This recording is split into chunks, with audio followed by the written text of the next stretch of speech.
చాలా అంటే చాలా రుచిగా ఎప్పుడైనా ఈ విధంగా రెసిపీ తయారు చేసుకోండి. Hello friends, welcome to Andhra kitchen. Recipe తయారు చేసుకోవడానికి ఇక్కడ నేను వచ్చేసి చిన్న నిమ్మపండు సైజ్ అంత చింతపండుని నానబెట్టేసుకొని పులుసు తీసుకొని పక్కన పెట్టేసుకున్నానండి.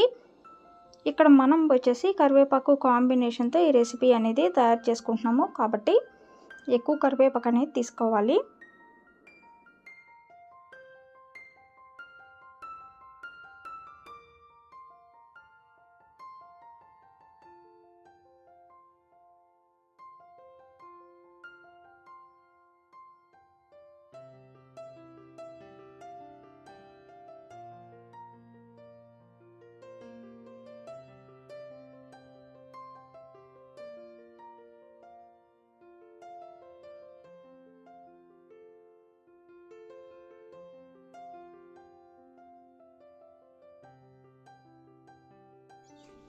ఈ విధంగా కరివేపాకు మొత్తం తీసుకున్న తర్వాత పక్కన పెట్టేసుకొని ఇప్పుడు స్టవ్ ఆన్ చేసుకొని ఏదైనా పాత్ర పెట్టుకొని ఇందులోకి కరివేపాకు వేసుకోవాలి.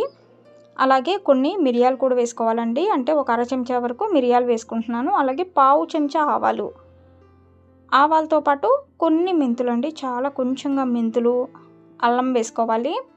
చిన్న అల్లం ముక్కని ముక్కలుగా కట్ చేసుకొని వేసుకోండి. అల్లంతో పాటు వెల్లుల్లి రెబ్బలు కూడా వేసుకొని ఇప్పుడు ఈ కరివేపాకుని వేయించుకోవాలి.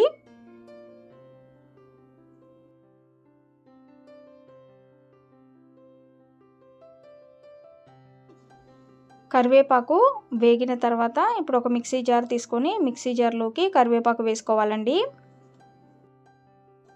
ఇక్కడ మనం రెండు రకాలుగా చేసుకోవచ్చు ఈ రెసిపీని. మెత్తగా పొడిలాగా మిక్సీ పట్టేసైనా ఆ పొడిని వేసుకోవచ్చు, లేకపోతే నీళ్లు వేసుకొని పేస్ట్ లాగా అయినా చేసుకొని వేసుకోవచ్చండి.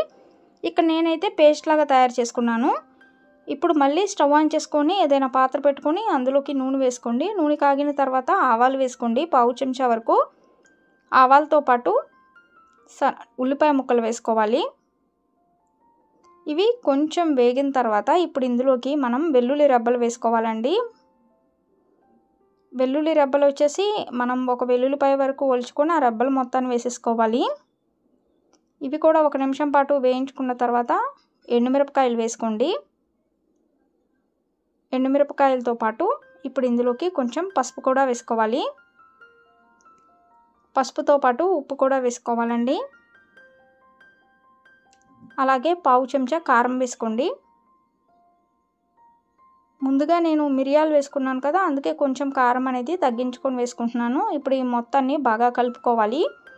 ఇప్పుడు ఇందులోకి మిక్సీ పట్టేసుకున్న కరివేపాకు పేస్ట్ వేసుకోవాలి. ఇక్కడ మనం కరివేపాకు పేస్ట్ లాగా కాకుండా మనకి మిక్సీ పట్టేటప్పుడు పొడిలాగా కూడా తయారైద్దండి, అలా పొడి కూడా వేసుకోవచ్చు.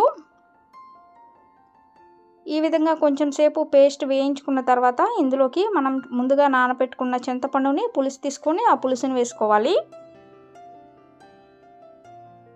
ఇప్పుడు ఇంకొన్ని నీళ్లు పోసుకొని ఉడికించుకోవాలండి.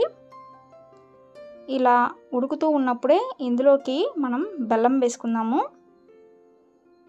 బెల్లంతో పాటు పావు చెంచా వరకు జీలకర్ర పొడి వేసుకోవాలి.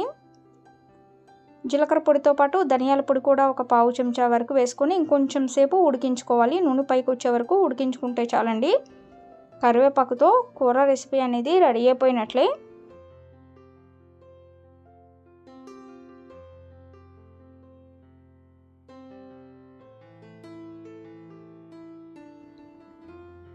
చూడండి, ఇక స్టవ్ ఆఫ్ చేసుకుందాము. మరి మీ అందరికీ కరివేపాకుతో తయారు చేసుకున్న ఈ రెసిపీ వీడియో కనుక నచ్చినట్లయితే ఈ వీడియోని లైక్ చేయండి, షేర్ చేయండి. మరిన్ని వీడియోస్ కోసం మా ఛానల్ని సబ్స్క్రైబ్ చేయండి. Thank you for watching.